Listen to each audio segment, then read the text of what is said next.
આજે આપણે શિક્ષક મિત્રો યુડાયસ પ્લસમાં સ્ટુડન્ટ પ્રોગ્રેસિવ એક્ટિવિટીમાં કઈ રીતે કામ કરવું તેના વિશે આ વિડીયોમાં ચર્ચા કરશું. સૌથી પહેલાં આપણે ગૂગલ ક્રોમ ઓપન કરશું.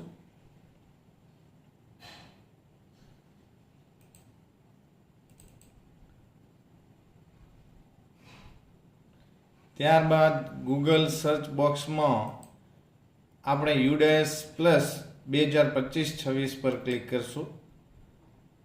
સૌથી ઉપર આપણને દેખાય છે યુડાયસ પ્લસ, તેના પર ડબલ ક્લિક કરશું.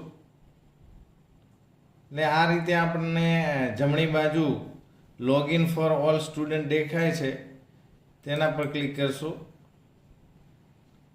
ત્યારબાદ અહીંયા મિડલમાં સિલેક્ટ સ્ટેટ ફોર લોગિન, તો સિલેક્ટ સ્ટેટ પર ક્લિક કરશું અને આપણું રાજ્ય સિલેક્ટ કરી અને ગો પર ક્લિક કરશું. ત્યારબાદ આપણે અહીંયા તમને દેખાય છે જમણી બાજુ સ્ટુડન્ટ મોડ્યુલ લોગિન, તેના પર ક્લિક કરશું અને ત્યારબાદ આપણી શાળાનો યુડાયસ નંબર અને પાસવર્ડ તમે જે બનાવ્યો હોય એનાથી આપણે લોગિન થશું કેપ્ચા નાખીને. તો અહીંયા તમે જોઈ શકો છો, આપણે કેપ્ચા નાખી દઈએ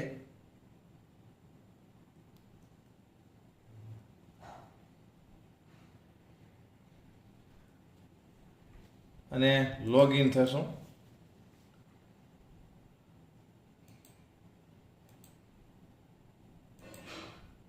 ફરી આપણે એકવાર ટ્રાય કરીએ. 89898 TMC. ઓકે,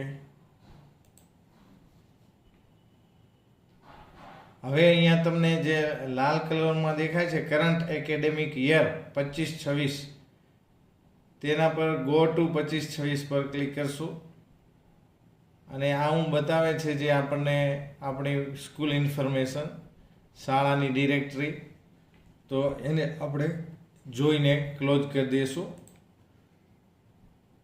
ત્યારબાદ અહીંયા ડાબી બાજુ તમને દેખાય છે, એમાંથી આપણે જવાનું છે સ્ટુડન્ટ મૂવમેન્ટ એન્ડ પ્રોગ્રેશન પર. અહીંયા તમે જોઈ શકો છો સ્ટુડન્ટ મૂવમેન્ટ એન્ડ પ્રોગ્રેશન, અને એના પર આપણે ક્લિક કરશું એટલે નીચે પ્રોગ્રેશન એક્ટિવિટી પર ક્લિક કરવાનું રહેશે.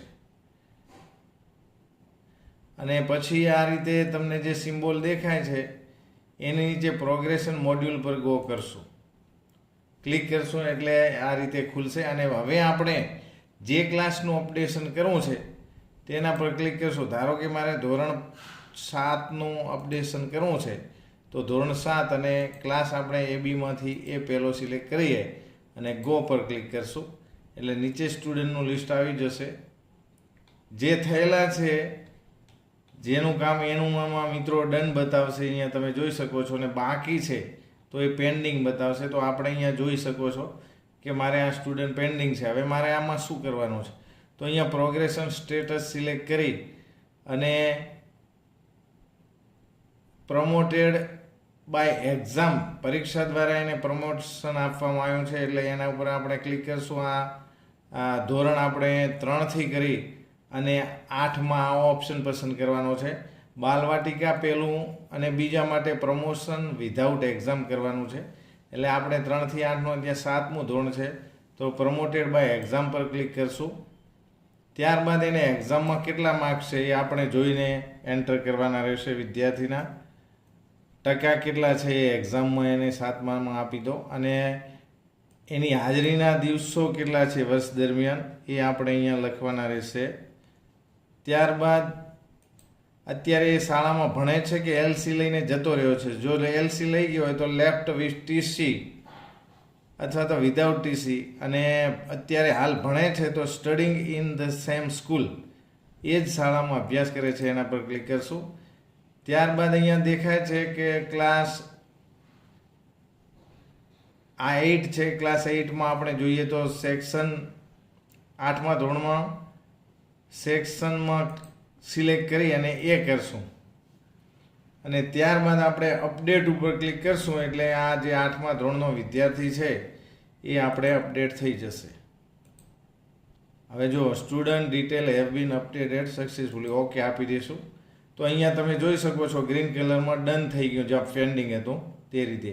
આ રીતે આપણે દરેક વિદ્યાર્થીનું આપણે કામ કરશું ફટાફટ. હવે અહીંયા આપણે એની ટકાવારી લખી દઈશું, ત્યારબાદ એના હાજરીના દિવસો લખી દઈશું, ત્યારબાદ studying in the same school અને એનો સેક્શન કરી દઈશું અને અપડેટ ઉપર ક્લિક કરશું એટલે ઓકે આવશે અને આ જે ડન થઈ જશે.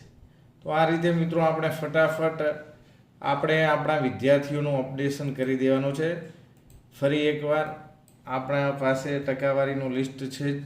હવે એના હાજરીના દિવસો આપણે જોઈ લઈએ, પછી એના studying in the same class, એના પછી એ અને આપણે અપડેટ. એટલે અહીંયા તમે જોઈ શકશો ઓકે અને આ ડન થઈ ગયો. તો આ રીતે આપણે અપડેશન કહેવાય. વિદ્યાર્થીઓની પ્રોગ્રેશન એક્ટિવિટીમાં જઈને આ હાલ કામ કરવાનું છે. આશા રાખું છું કે તમને વિડીયો ગમ્યો હશે. મિત્રો વિડીયો ગમ્યો હોય તો લાઇક, શેર, સબસ્ક્રાઈબ કરજો. થેન્ક યુ, આભાર.